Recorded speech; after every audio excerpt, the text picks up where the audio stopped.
támaszkodva álltam, s néztem a 3 embert. Nagyon szerettem volna a könyvnapra kijutni, és így hallgattam, nem szóltam semmit.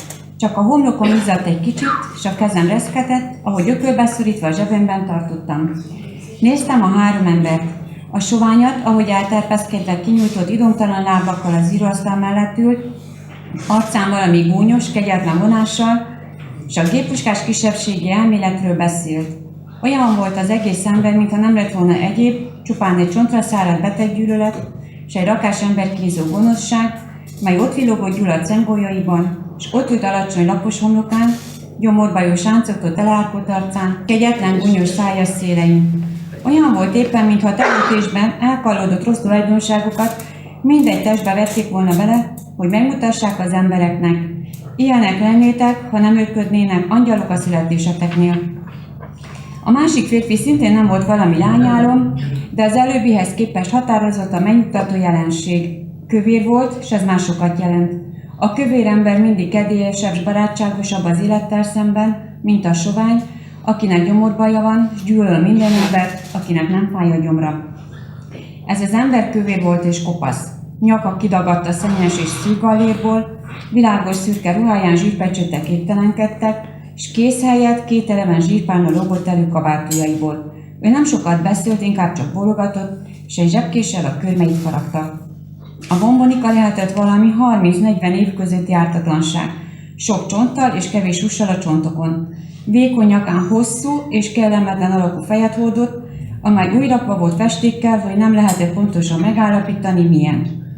Lehet, hogy nagyon csúnya volt, lehet, hogy csak mértékkel csúnya. Még az is lehet, bár nem valószínű, hogy nem volt csúnya egyáltalában. Mondom, a festék miatt mindez nem volt felismerhető. Rikító színű ruháját gonddal igyekezett minden mozdulatnál úgy elrendezni, hogy a lábai térden fölül legalább egy araszal látszódjanak. Ez többnyire sikerült is. Körmei hosszúak voltak és égővörösre lapozottak. Bizonyára nagyon szépnek érezte magát. Folyt tehát a beszéd a kisebbségi kérdés körül, és én néztem őket. 5:30 azonban megkíséreltem a figyelmet újra magamra terelni. Bocsánatot kérek, de a prefektúra 6-kor zár, és addig szeretnék oda visszajutni az írásokkal. A sovány úgy meresztette rám gyulladt szemeit, mintha legalábbis az apját öltem volna meg tegnap.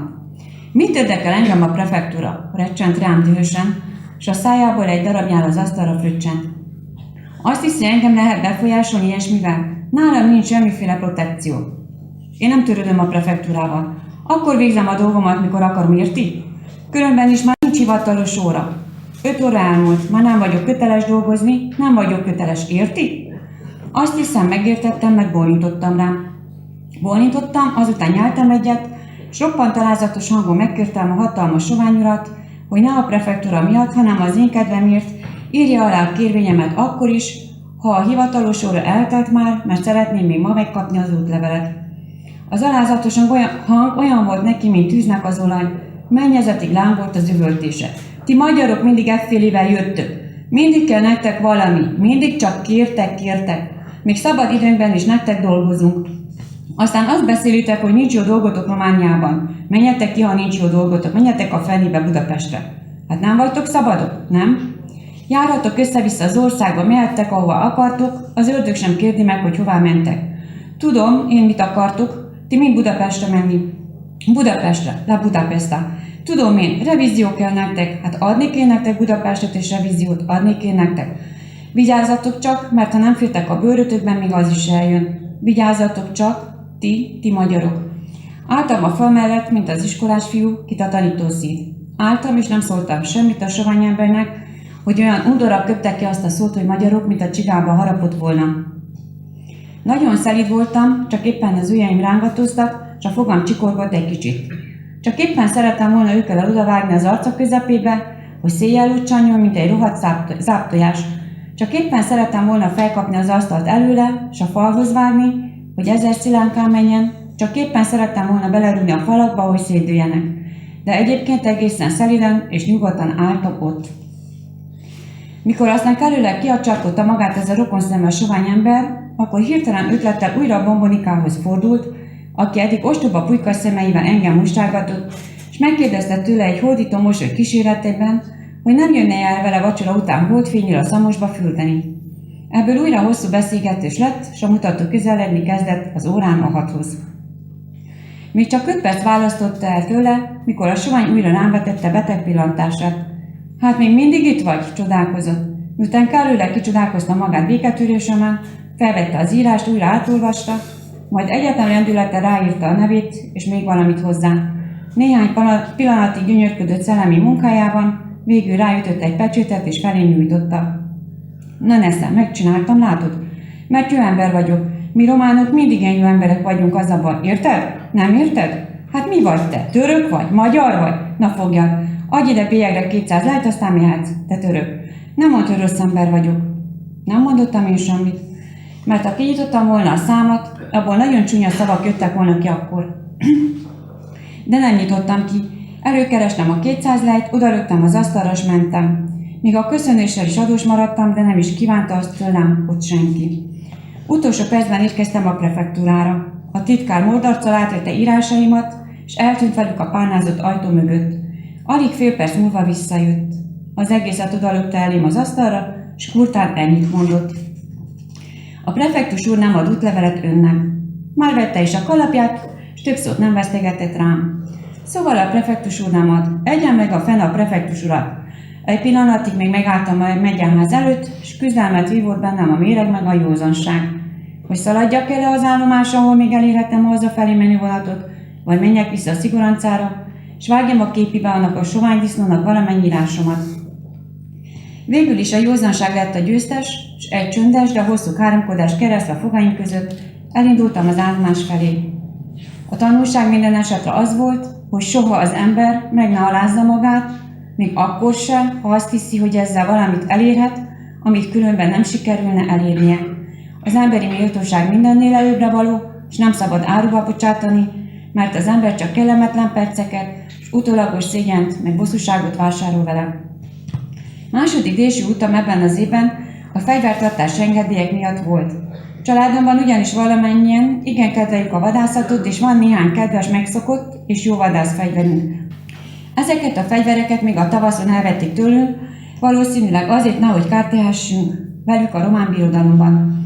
Egy ideig a csendőr őrmesternél voltak, s azt kiadta szívesen egy-két napra, ha őszbakra mentünk.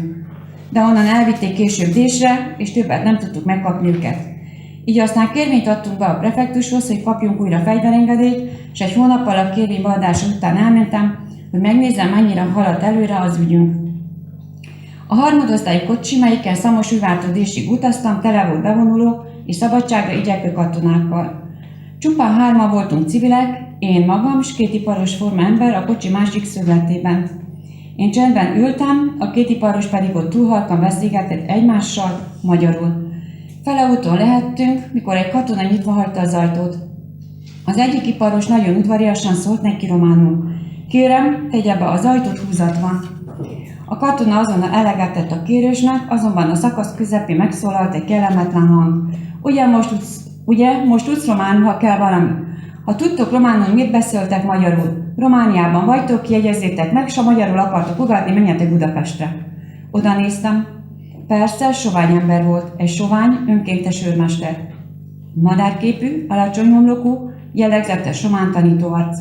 Még sokáig szitta a 2 iparost, s látszott rajta, hogy szívesen veszekedne is, de nem volt kivel. Azok hallgattak, s kinéztek az ablakon. Miután a prefektúrán megtudta a titkár, hogy miben járok, szinte védőleg emelte maga elé a kezeit. Fegyverengedély? Azt kérem, lehetetlen. Miért? Kérdeztem megdöbbenve és kissé bosszosan. Rám nézett.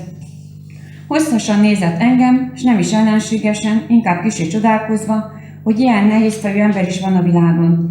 Aztán vállat vont. Gondolkozzon rajta, talán eszébe jut. Gondolkoztam rajta, akkor is, azután is. Még most is gondolkozom rajta, valahányszor románokkal találkozom. És igaza van a titkár úrnak, mert eszembe is jutott.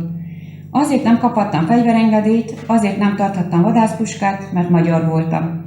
Eszembe jutott, és nem is felejtettem el többet, soha. Akkor azonban nem nyugodtam bele olyan könnyen, és tovább mentem a prefektushoz.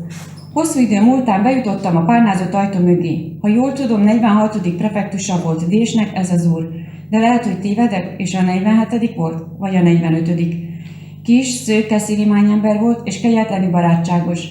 Mikor meghallotta a kérésemet, olyan udvariasan mosolygott rám, mintha ott nyomban fiává akart volna fogadni.